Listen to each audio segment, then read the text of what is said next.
Market లో invest చేసి మీ డబ్బులు డబుల్ చేసుకోవాలనుకుంటున్నారా? విజయవాడలో జరిగే సుందరరామిరెడ్డి గారి లైవ్ సెమినార్ కి అటెండ్ అవ్వండి. భరత్ ఎలా ఉంది ఇప్పుడు? కొంచెం మూమెంట్ చెప్పగలుగుతావా? నార్మల్గా ఉందా? ఓకే. నీకు అంటే గొంతు మీద గాయం ఏదైతే అయిందో వాళ్ళ తండ్రే చేశాడని నువ్వు అంటున్నావా? వాళ్ళ డాడీ కత్తితోని ఇంట్లో నుంచి కత్తి తీసుకొచ్చాడా? వ్యాన్ వ్యాన్ పోతుంటే నేను పరిగెత్తున్నా వ్యాన్ వెనక ఎవరైనా వస్తున్నా చూసిన నేను. వీళ్ళ డాడీ ఇంకా రిలేటివ్ ఎవరో వచ్చిళ్ళు. లిఫ్ట్ అడిగినా నేను, ఆపండి అంకుల్ నేను కూడా వస్తా అని చెప్పిన. అడిగినాక ఎక్కించుకున్నాడు. జేబులోకి వెళ్ళి నైఫ్ తీసి ఇక్కడికి వచ్చిండు. నేను హ్యాండ్ పట్టుకొని బైక్ పై దునికేసి వ్యాన్ వెనక పోయినా. ఇక్కడ రోడ్ సైడ్ అమ్మాయి ఉంది. అంబులెన్స్కి షిఫ్ట్ చేస్తున్నారు. అక్కడ వేరే అంకుల్ వాళ్ళతో అడిగా నేను కూడా వస్తా అంటే నన్ను కొట్టేసి పక్కకు పట్టుకోవాలి.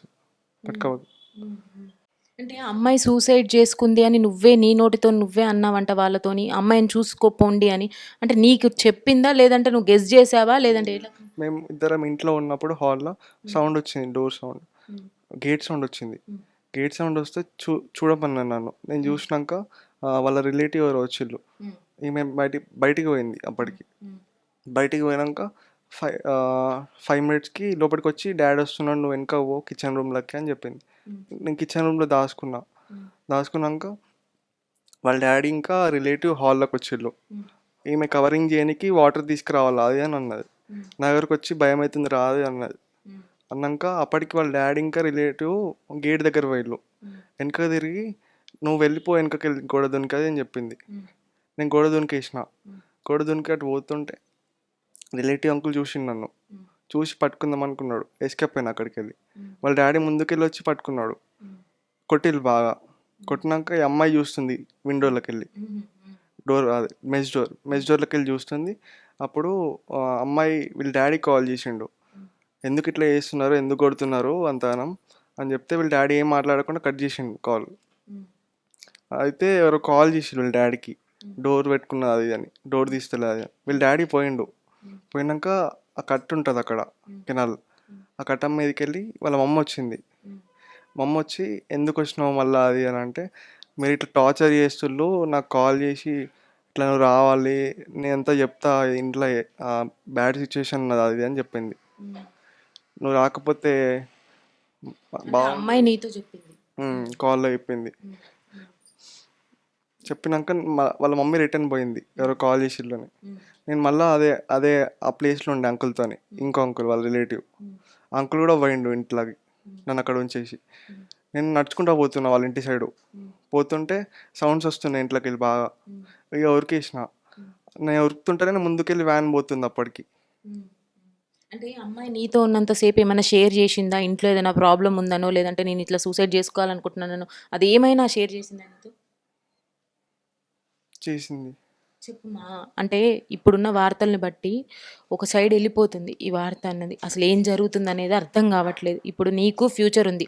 నువ్వు ఏదైతే చూసావో, నువ్వు ఏదైతే నిజంగా అనుభవించావో అది చెప్తేనే నీ ఫ్యూచర్కి మంచిది. నేను అది ఒకటే కోరుకుంటున్నా. నీకు ఎంతవరకు వీలైతే అంతవరకు చెప్పు. వాళ్ళ మమ్మీ వేరే అంకుల్తోని అట్లా ఫొటోస్ ఇంకా చాటింగ్ అంతా చూసి వాళ్ళ డాడీకి చెప్పింది అంతా. వాళ్ళ డాడీ ఊకోలేదు. నైట్ వాళ్ళకి కాల్ చేసి పిలిపించిండు అంతా. అప్పటి నుంచి గొడవలు స్టార్ట్ అవుతున్నాయి ఇంట్లో.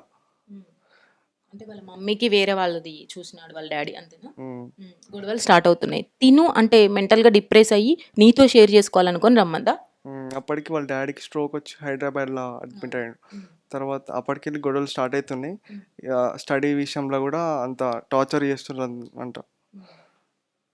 సో నీకు ఎక్కువ క్లోజ్ అంత బాండ్ ఉందా మీ ఇద్దరి మధ్యలో? అంటే మీరు నిజంగా లవ్ చేసుకున్నారా? నిజంగా లవ్ చేసుకున్నాం. అయితే షీ టీమ్కి వెళ్ళినప్పుడు మరి మీరు ఓపెన్ అవ్వలేకపోయినరా? మ్యామ్ మీరు షీ టీమ్కి వెళ్ళి ఏదైతే మీ ఇద్దరి మధ్యలో కౌన్సిలింగ్ జరిగిందో అప్పుడు మీరు ఓపెన్గా చెప్పలేదా ఇలా ట్రూగా లవ్ చేసుకుంటున్నామని? చెప్పినాం మ్యామ్. మరి నువ్వు ఇంత దూరం వచ్చావు కదా హైదరాబాద్ నుంచి వచ్చినప్పుడు ఏమాత్రం నీకు అనుమానం రాలేదా? అంటే ఏం జరుగుతుంది మరి ఇప్పుడు అమ్మ వాళ్ళకి చెప్పలేదు, మరి అనవసరంగా నేను వస్తున్నాను నీకు అనిపించలేదా? టార్చర్ చేస్తుళ్ళు మ్యామ్. అది రమ్మంది బాగా ఏడ్చింది ఘోరంగా. నా వల్ల అయితే లేదు. ట్యాబ్లెట్ ఫస్ట్ స్టార్టింగ్లోనే ఎవరో నాకు ర్యాండమ్ పర్సన్ ఇన్స్టాలో మెసేజ్ చేసిళ్ళు, ఇట్లా ట్యాబ్లెట్స్ వేసుకుంది, నీతో మాట్లాడాలంట అది అని అన్నది. షీటింగ్ పోయినాక ఒక 2 months అవుతుంది మాట్లాడాక. అప్పుడు ఎవరో ర్యాండమ్ పర్సన్ చేసిళ్ళు మెసేజ్ చేసి, ట్యాబ్లెట్స్ వేసుకుంది, ఇట్లా నువ్వు మాట్లాడతలేవు అది ఇది అని మాట్లాడింది. అప్పటి నుంచి స్టార్ట్ అయింది. అంటే ఇప్పుడు ఆమె ఉరేసుకున్న సందర్భము ఏదైతే ఉందో కిటికీల నుంచి నేను చూసిందన్నావు కదా, మెస్ డోర్ అదే ఏదైతే వాళ్ళు కొట్టేటప్పుడు నిన్ను చూసింది కదా తను, అంటే దాన్ని ఆపడానికి చేసిందంటావా, లేదంటే తను అప్పటికే కోల్పోయిందిగా నిస్సహాయ స్థితిలో చేసిందంటావా? అర్థం కాలేదు. నిన్ను నీ నీ సిచ్యువేషన్ ఏదైతే ఉందో వాళ్ళు కొట్టడానికి వచ్చారో ఆ కొట్టే సిచ్యువేషన్ని మార్చడానికి ఆమె వాళ్ళని డైవర్ట్ చేయడానికి అట్లా ఉరేసుకుందంటావా, లేదంటే నీ ఆలోచనలో ఎట్లుంది? ఆమె ఆల్రెడీ డిప్రెషన్ అయి ఉంది, నిన్ను కలవగానే నేను చనిపోతాను అన్న సిచ్యువేషన్లో ఉందా? అంత స్ట్రెస్, ఇంట్లో స్ట్రెస్, అంత టార్చర్ చేసుడు, నన్ను కొట్టుడు అంతా అంత. అంటే వాళ్ళ తండ్రితో నిన్న మాట్లాడాను నేను. వాళ్ళ తండ్రి ఏమన్నాడంటే, అసలు నేను ముట్టుకోలేదు ఆ అబ్బాయిని, అసలు కత్తి అసలు నా దగ్గర లేదు. ఇంకా సీసీటీవీ ఫుటేజ్ ఉంది. అదే ఇప్పుడు పోలీసులు ఇన్వెస్టిగేషన్లో ఏదైతే న్యాయం అనుకుంటారో వాళ్ళు ఖచ్చితంగా శిక్ష పడుతుంది కదా న్యాయానికైతే. నువ్వు కరెక్ట్గా ఉన్నావా, అంటే స్ట్రాంగ్గా ఉన్నావా, నీ తరపున ఏంది లేదు అని. ఒక లవ్ చేయడం తప్ప నీ దగ్గర ఏ తప్పు లేదు అనేది నువ్వు ఒప్పుకుంటావా? అంటే చెప్పకుండా రావడం ఒక తప్పే, ఇంటికి రావడం చెప్పకుండా రావడము, అమ్మాయి ఉన్నప్పుడు అట్లా వెళ్ళడం ఒక తప్పే. అది కాకుండా నువ్వేమైనా తప్పు చేసావని నువ్వు అనుకుంటున్నావా? లేదు మ్యామ్. ఇదే మాట మీద స్టాండ్ అయి ఉంటావా? అంటే ఇప్పుడు అమ్మాయి లేదు, అమ్మాయి గురించి మాట్లాడుకోవడం కరెక్ట్ కాదు. బట్ ఏంటంటే నీ ఫ్యూచర్, ఇక్కడ మీ తల్లిదండ్రులు ఉన్నారు నీకు, ఇన్నేళ్ళు వాళ్ళు పెంచి పెద్ద చేశారు. దయచేసి నువ్వు కూడా అది అర్థం చేసుకో. అమ్మాయి గురించి అనేది పక్కన పెడితే ఇప్పుడు వాళ్ళు ఫేస్ చేసే ఈ సిచ్యువేషన్ ఏదైతే ఉందో చాలా చాలా బ్యాడ్ సిచ్యువేషన్. ఇప్పుడు నువ్వు వేసే ప్రతి స్టెప్ చాలా చాలా రైట్ స్టెప్ వేయాలి, వాళ్ళ కోసం మాత్రమే వేయాలి. నువ్వు అంత స్ట్రాంగ్గా రెడీ అవ్వాలి నువ్వు, ఓకేనా?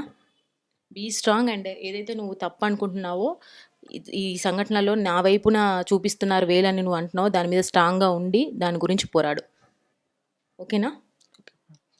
బీ స్ట్రాంగ్ అమ్మా. కొంచెం తొందరగా సెట్ అవ్వు. మేము డాక్టర్స్తో కూడా మాట్లాడతాం మీ సిచ్యువేషన్ ఏంటనేది. కొంచెం బీ పాజిటివ్గా ఉండు.